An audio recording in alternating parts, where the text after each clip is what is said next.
Now, the General Industries Workers Union of South Africa President Mametlwe Sebei is joining us in the studio for more on that conversation. He is also the coordinator for the Marshalltown Fire Justice Campaign. Good to have you, and thank you very much for coming in. Good to be here, Thabo. It seems every time I'm talking to you, we are talking after a report of some kind. The last time it was on the university, but this time it's on the fire in the city of Johannesburg. It came out on the 5th of May to be exact, and it had some key findings. One is that the consequence of the fire in general could have been mitigated, and the reason for that is because they believe that the city abandoned its responsibility to this building, attending to maintenance issues, attending to enforcement of laws and bylaws around safety, and so on and so forth. Do you think the city has taken that report to heart? Well, that is a music of the future. But so far, the indications are not encouraging. They are still studying the report. On our side, we do feel vindicated because, let's understand it, when we studied, there was, if you like, a very united voice on the part of the entire political establishment of the city that wanted to blame, the victims and to bash them in all sorts of manners as responsible for the tragedy that caused us so much losses in terms of lives, 76 people, in terms of injuries, in terms of loss of property. And the fact that the commission, in terms of the findings of the first phase, is very clear that the city is responsible. For us, that is a complete vindication of the line, but also that we've always had, but also of the campaign that we pursued. Because we do think that the work that we did, both in terms of the protest, in terms of public advocacy, but also in terms of the brilliant work of the legal teams that represent the victims, in that commission, I think that all of that came together to vindicate the perspective that always said the city is responsible for a criminal neglect that caused so many lives. But is there nothing more that you want to see happen? I mean, for example, justice for the victims and the survivors is one, but also some real consequence management being really dealt at those responsible, like those who were responsible in terms of the company. No, we're absolutely very clear, Thabo. I mean, our position is very clear that you can't say there was responsibility on the part of the city and not conclude from that there's liability. Once you say A, B follows. Where there's a criminal neglect on the part of the city officials, they must be held responsible, both in terms of the internal disciplinary process of the municipality, but also in terms of the criminal liability by the criminal justice system. We want accountability on that. But we say that this is not just the act of few individuals, but is a criminal neglect of the state that has a constitutional obligations to ensure that its own bylaws are followed insofar as health and safety in these buildings, provisions of sanitations, of electricity, and quite a number of other services that are allowed basically for these, these buildings are allowed to go without, which then get people where, they have to be making their own fire, which then poses a hazard, where they now rely on, the water that is meant basically as, health and safety measure, tend to be used for domestic consumption. And when the fire breaks out, then all those measures are compromised. And we say that all of this, alongside, uncollected rubbish that make just these buildings a fuel, a lake of fuel waiting to explode. All of that is the responsibility not just of this or that official, but of the city itself, because successive administrations, the entire political establishment has been aware of that. And we say that this city must be held accountable. It must fully compensate the victims, because we cannot be saying Black Lives Matter and 76 of our people die and there is no accountability both in terms of criminal prosecution, but also in terms of, financial compensation to make sure that these people who lost their lives, who were, they were just not anybody. These were parents that were here to eke out livings for their families. These were brothers, these were sisters that were providing for their siblings and all of that. These are people also who lost their means of any livelihood. These are people that are injured and can no longer work. So we say all of this must be accounted for. We are consulting with various legal teams on this matter.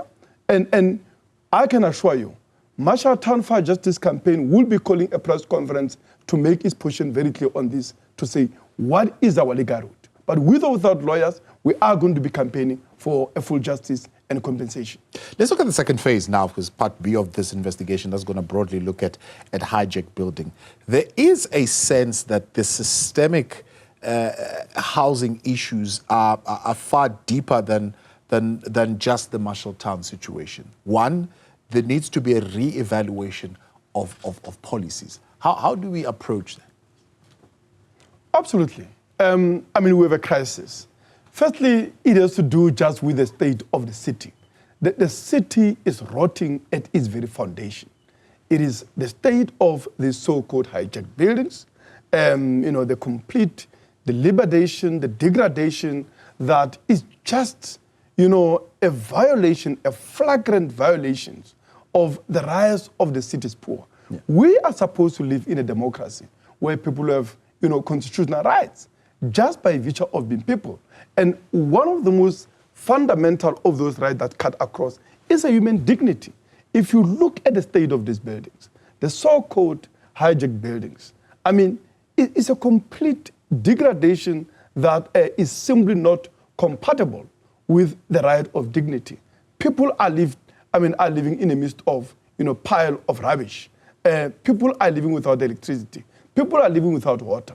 People are living without any measure of health and safety. And I think that was highlighted in the case of uSindiso buildings. But there's a reality of, according to some estimates, at least the city of Johannesburg official report that I've seen, approximately about 224 buildings. But there are some research that suggests we might be looking at not only 224 buildings, but as far as 600 buildings. Sure. And I think, we have seen lots of fires, right? And other disasters that speak to the breakdown in the infrastructure, that again speak to the criminal neglect and the incapacity of the political establishment, of the ruling class in this country. Yeah. Not only to develop society and take it forward in terms of housing, in terms of water, in terms of electricity, all of which are breaking down, right? But even just maintaining the current infrastructure that they've inherited from apartheid. Yeah. I think this is the most criminal indictment on the ANC, on the 30 years of the neoliberal policies that have created this situation where there is no place where it's safe, right? It's not just the issue of the criminal violence, but even just staying, in a building, whether you are staying in a deliberated building or in the office, right? Yeah. How many offices here in Johannesburg have either caught fire or have been subject to one disaster after the other? Yeah. That is a problem. How do we collapse one? Because I've spoken to the MMC, for example, of community safety on this issue. And he says, no, there's a criminal syndicate, right, that needs to be collapsed. Some of it is from folks who are complicit within the government itself, but some of it is from folks who are not even South African. There are issues, for example, around what happens at the deeds office, something that needs to be investigated. How do you collapse that syndicate? There is no doubt that the criminal syndicates that take advantage of disparate people need to be dealt with, and decisively so. This is a problem that we've been aware about for some time. There was that movie called Jerusalem that highlighted the situation, more than 20 years ago. So it has been a common problem. And I think the incapacity of the political establishment here in Johannesburg, but across the country, to deal with that issue is just a reflection of their impotence and inability to deal with any problem facing society. And that's the reason for me. And I think that message was registered in this election, that the ANC has to go. None of these political parties on the parliamentary plane have a solution and a program to solve any of the fundamental problems faced by the working class, right? But I think the question that I think for me is much more fundamental is, what is it that forces our people to stay in buildings like this? I mean, if you look at the state of those buildings, Thabo, you will not even wish them for your pets. You will not even wish them for your worst enemy, right? And I think the problem here is lack of accessible, affordable housing, which we must say, for a great majority, it has to be a free public housing. I mean, I was shocked, by the way. I mean, and I think, it's connected to all the other problems. When I was busy in this campaign, and I meet, one of the survivors of this fire, it turns out that he's a shop steward of my union, right? And I said, how did we get here and other things and so on? He worked in a factory where they are paid an appalling wages.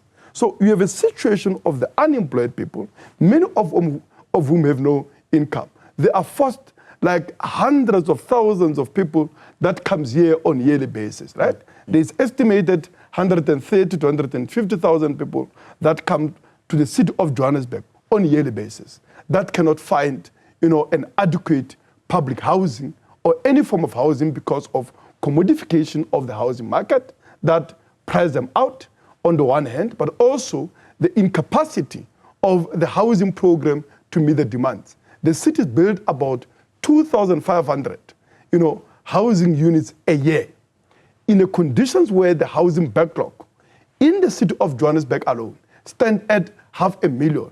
And as I've said in countless interviews, to put that into perspectives, it means it will take them 200 years just to solve the existing backlog. Never mind to accommodate the increase in the population of the city, which if you take it over a period of a decade, that translates into an increase of 1.5 million people because of the levels of unemployment in rural areas, lack of job opportunities, lack of services, and it's not just poor workers, right? I met a student of UJ who stays in one of these buildings. And I said, what and how did you end up staying in these buildings? He said, there's no accommodation at UJ. I can't afford to stay in Soweto because of the transport cost.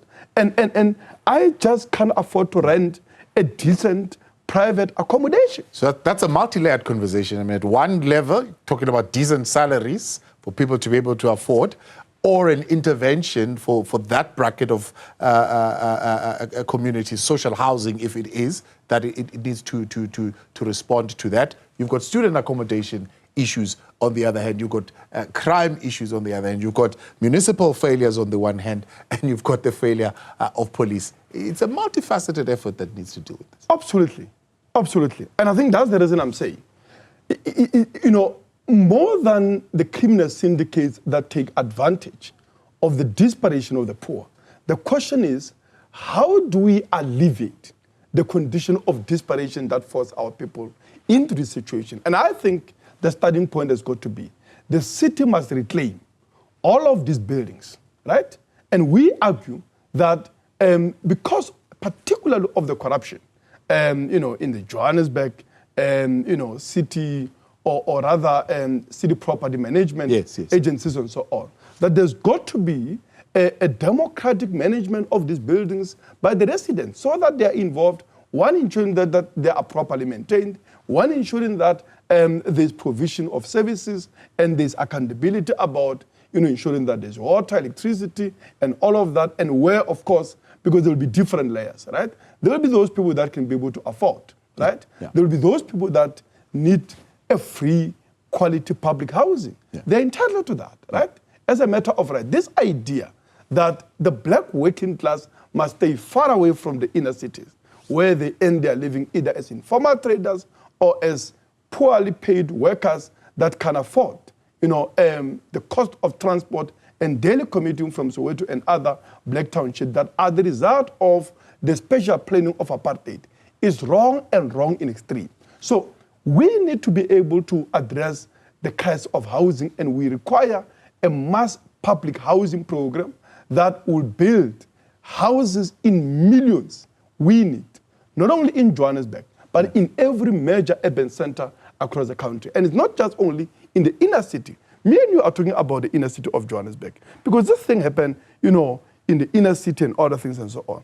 But the reality, the cruel reality of the daily lived experiences of people in informal settlements, where people are dying in fires like this and they get barely reported. Yeah. People are subjected to floods, Yeah. right? Yeah. In the informal settlements of Durban and other things and so on. People lose their lives from that. So the reality of the 13% of the population in informal settlement in this country is a permanent state of disaster. We'll talk to that next time. We'll bring you in. Much appreciated. Thank you very much for coming in this evening. General Industry Workers Union of South Africa President Mametlwe Sebei, also coordinating the Marshalltown Justice Campaign that, of course, has been looking into the situation of the uSindiso fire. What's making news tonight on In Focus when we continue next? Stay with us.